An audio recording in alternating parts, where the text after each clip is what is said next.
Okay, well, here's a VOD review for Orange Ash game. Oh, already, yeah, already before. So it's on Gibraltar, so this is a good Ash map, but definitely not the best because on Gibraltar a lot of dive is played, so Ash can sometimes get shut down. Attackers incoming in 30 seconds. 5, 4, 3, 2, 1. Attackers incoming. Yeah, it's always good to take a couple shots right here.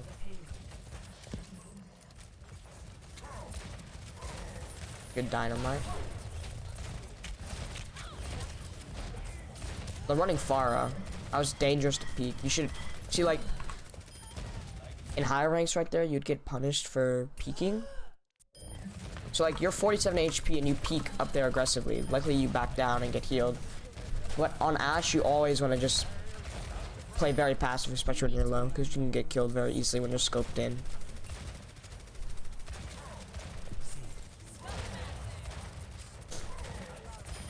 Good target priority, shooting at the Mercy instead of the Orisa. Okay, and here's another main thing. On Ashe, let me just leave really quick. On Ashe, a thing you really want to do, you want to come here, you want to always be cycling reloads and rotations. So pretty much in that fight, you were static in one location. You pretty much stayed like here, shot a bunch of people, blah blah blah, and then once you got down to 0, you reloaded your full clip. What's more effective on Ashe is to take like 6 or like 5 shots, rotate to a different location that's better for how the fight is progressing, and you'll have a full load. Like for example, the enemy is over here when you're taking your like 6 shots, and they start rotating when you're at like whatever 7 shots. You can rotate while reloading and get to a better position. So how that applies to this is arriving at watch point.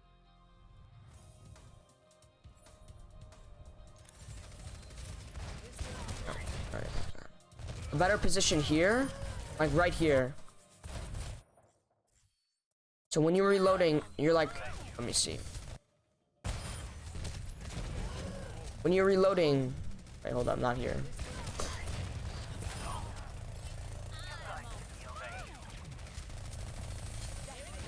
Oh, okay. And here, target prioritization right here. So then you hit some nasty shots on the Pharah, but instead, you know that the Mercy will res her. You have to be aware that if you kill the Pharah, the Mercy is going 100% to try and res at least.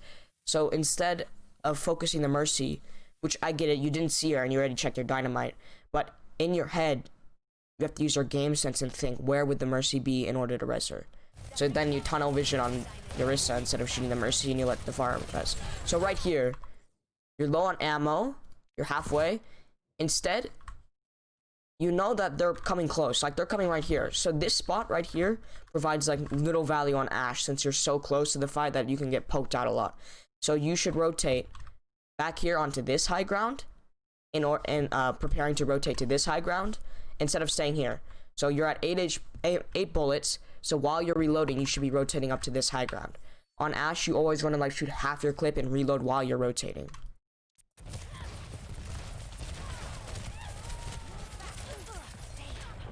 And you're very lucky to be alive here. Your team is like hard pocketing you. Like, if it wasn't for your team here, you would be dead because of your positioning. Because look, this is... Whoa, okay. So, I always get this mixed up as well. When you play Ashe, a lot of people like to think playing close range gives you more damage, but you can do the same amount of damage. You were right here as well. So if you had rotated to this spot, like I had told you, you'd be able to shoot at the Pharah Mercy, who's pressuring your team. You would be able to shoot at the tanks who are going to push up, and you just have such an area of effect. And the amount of distance the Pharah and the Mercy have to cover to put any pressure on you is just good. Because right now, you are allowing them to put pressure on you without burning any of their cooldowns. If you were here, the Pharah would have to burn her cooldowns to pressure you.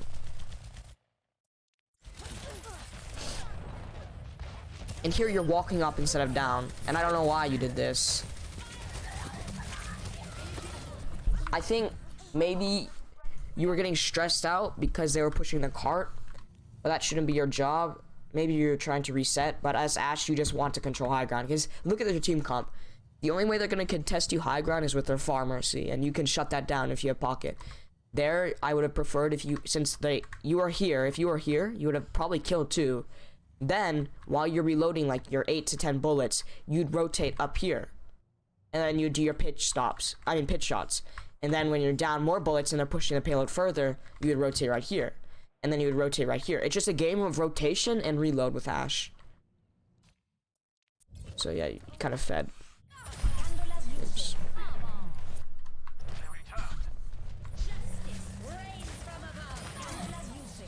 Like, this is a very powerful spot for Ashe to be in this type of fight. Because they can't shoot you. How will they be able to pressure you? You're out of all of their effective ranges. But here, you ran out of bullets, which is, I mean, that's normal in this type of fight, since there's nowhere better you could really rotate to. If you know you're already in the best position and you don't need to rotate, don't rotate. If you already know that you're in the best position for Ashe to be, you don't need to rotate. Like, this is a good spot for Ashe. This is a very good spot for Ashe. Because the Pharah is struggling so hard to attack you. Like, perfect. Like, this is where you should probably hold for the rest of the game unless they push past this payload.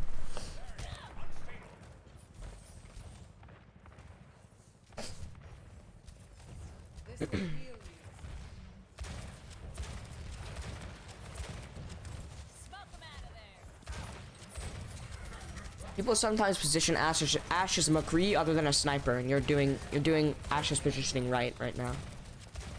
It's like they can't pressure you. Oh, you again, target prioritization. So here you were shooting at the McCree, who's getting pocketed by the Mercy, but you ignore the fact that the Mercy is 1 and antied. So if you just shot at the Mercy, she would have died there, which would have been big. Good dynamite. Okay. That's a bad play. That's a bad play. Here, when you see a McCree, that dynamite's good. You need to back off. Because if you hadn't gotten lucky there by being in the air, he would have killed you 100%. You should have dynamited him to put pressure on him and force him to go back to his team. And you should have coach gun back here.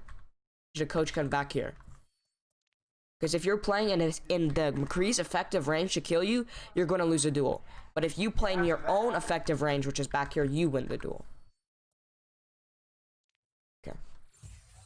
So, but you lucked out and managed to kill him. So never take a close duel with the McCree. You always want to play to your strengths, and you always want to play to your strengths in terms of DPS duels. And with McCree, it's playing long range. And here, I would say you hold Bob too long. And that's a bad Bob. So,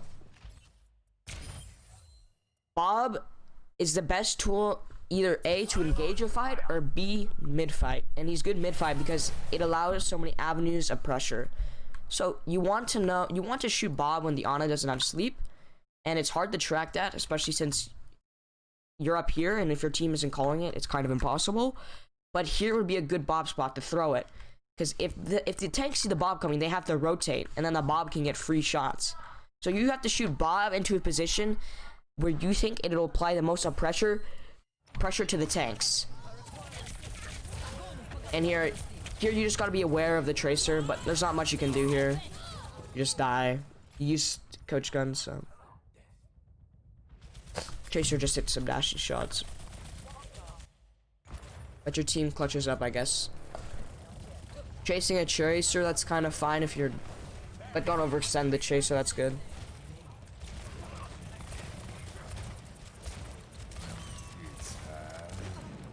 Damn.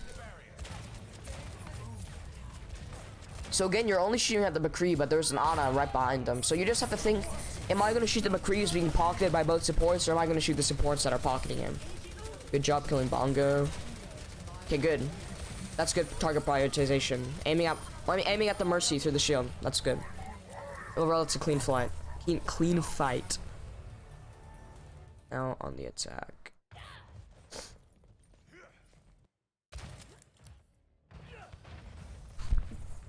So they're running Ryan on Gibraltar. So I don't think your tanks or your team was a better team. I think their tanks are just Pepega with the team. Oh, nice shot, man. The Tracer got demolished. So here, what you want to do is you want to go rotate to this high ground, and I'll tell you why in a second. You know, you just killed both their DPS. So if you, for example, coach gun right here, and their tanks are going to be forced to back up once your team starts pushing. If you're right here, when their supports and tanks are backing up, you're going to get free shots and probably get a pick. Let's see what you do. So here, like, this is the worst positioning you can have on Ashe, which is playing very close to the enemy and playing, like, right behind your tanks. That's, like, the bad positioning on Ashe that you don't want to do. Okay, good. You realize it, and you go high ground. This is a good spot for Ashe as well. Nice. Not nice. No. Yep. Rotate there. And this is a good position for Ashe as well. In fact, at this time in the fight, since they're really close to you actually, right here. If you were here, I would recommend rotating up here instead of down there. Let's see what, yeah. So instead of coming right here, I would have just walked up there. Because here, you're in kind of a danger zone to die, but that's just kind of like nitpicking. So good job, you rotate to this high ground. Just be aware of the Tracer.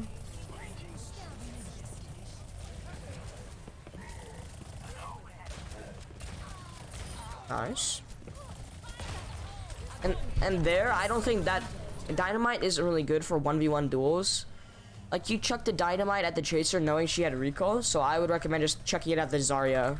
Just to apply more pressure. It does more if you chuck it at a tank.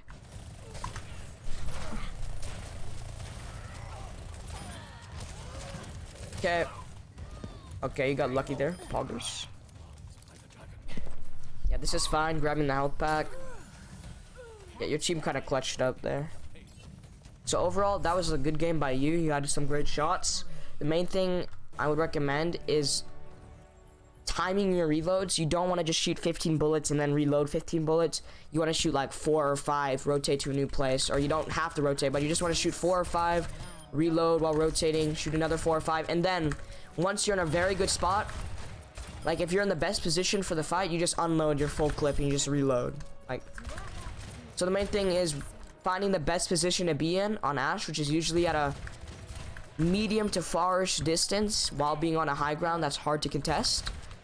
Also timing your reloads and realizing the DPS's range of, I'd say, effectiveness. Like, you don't want to do a McCree up close. You want to keep him in a zone where McCree isn't effective on you, but you're effective on Cree. So overall, that's pretty much the VOD review. Yep. Ogres.